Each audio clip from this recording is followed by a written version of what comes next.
Hello everyone and welcome back to my another exciting video, जिसमें कि आज हम लोग करने जा रहे हैं हमारी क्लास 12 की इंग्लिश से लेसन नंबर 2, जिसका नाम है lost brain stories of stolen childhood. जैसे कि चैप्टर से ही समझ में आ रहा है कि ऐसी स्टोरीज होने वाली जिसमें कि चाइल्डहुड ही छिन जाएगा। जिसके हम सबसे फास्टेस्ट रिवीजन आज हम लोग करेंगे, जिसमें कि हम चैप्टर के सारे हाईलाइट, सारे पॉइंट्स कवर कर लेंगे।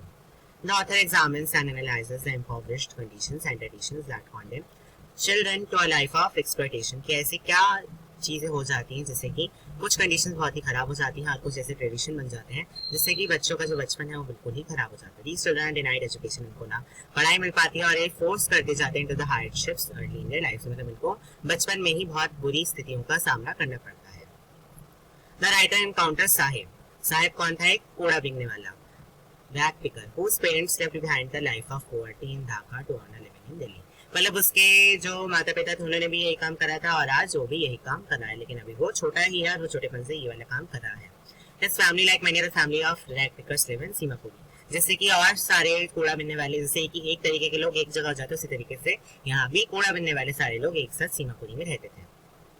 They do not have permits to stay legally in India, but ration cards, उनके पास कोई लीगल परमिट नहीं था वहाँ पे रहने का, मगर फिर भी वो लोग वहाँ पे रह रहे थे और उनके पास राशन कार्ड भी था।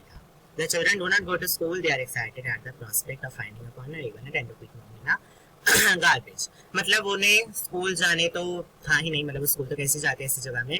और सेकेंडली वो एक्साइट हो जाते हैं जब उन्हें कूड़े में से एक सिक्का या फिर 10 का नोट या फिर पैसे मिल जाते थे। Rag picking is the only way of funding for them. सिर्फ उनके लिए एक ही ऑप्शन था कमाने का, जो कि था कूड़ा बिनना, और वो उससे कमा रहे थे।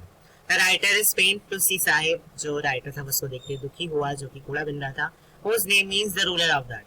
साहिब का मतलब क्या हुआ? जो कि धरती पर राज कर रहा। देखिए साहिब आखिर कर क्या रहा था। उसने अपनी सारा जो बचपना था वो खो दिया था।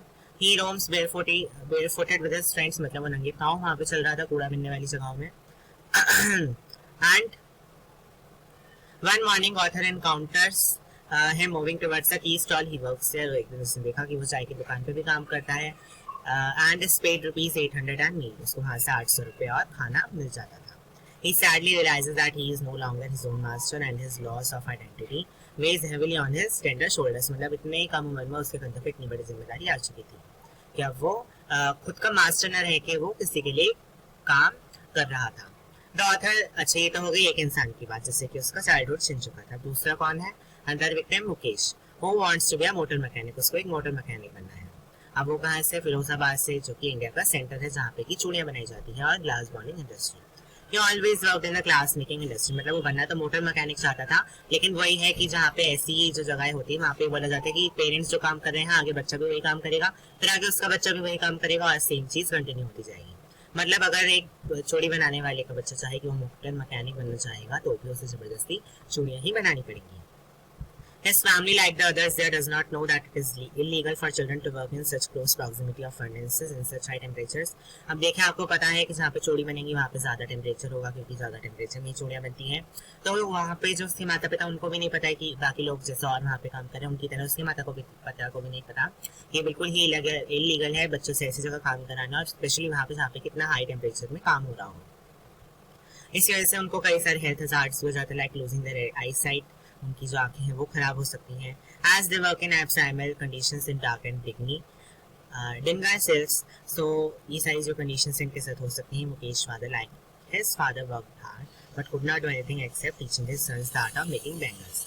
मुकेश के बाप जो था वो अपने बाप की तरह बहुत ज़्यादा काम कर रहा था, लेकिन वो कुछ भी नहीं कर सकता था। किसके लिए? अपने बच्चे के लिए। सिर्फ वो एक काम कर सकता था, क्या था?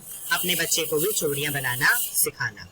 They lead a hand-to-mouth existence as they are caught in vicious web of money lenders, middlemen, police, keepers of law and the tradition।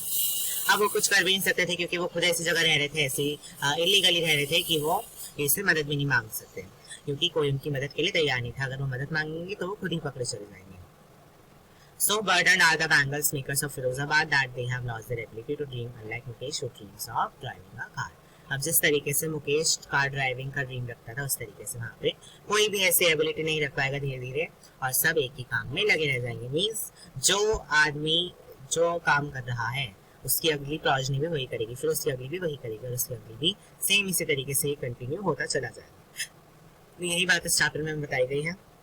किस तरीके से दो बच्चों का चाइल्डहुड खराब हो रहा है, अलग अलग तरीके से हो रहा है।